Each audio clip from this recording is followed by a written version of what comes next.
Okay, to add PixelMe Event Tracking in DIVI Theme, use the CTAs onclick event. You can either use it for a single CTA button or all buttons at once. For all CTAs, identify the default CSS class of your DIVI theme buttons, and you can use your browser's default inspector to confirm the right class name.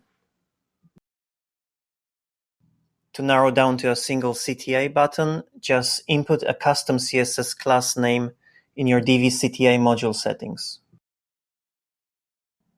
Okay, head on to your PixelMe Dashboard and go to Smart Attribution Settings Tracking Code. Okay, select Tracked Events from the dropdown and choose something that is closest to your CTA event you're trying to track.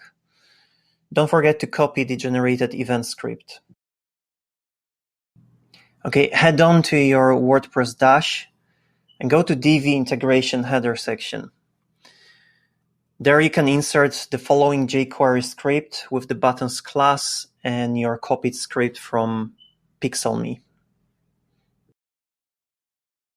That's it. And now every time someone clicks on the CTA, the event gets recorded on your PixelMe dashboard.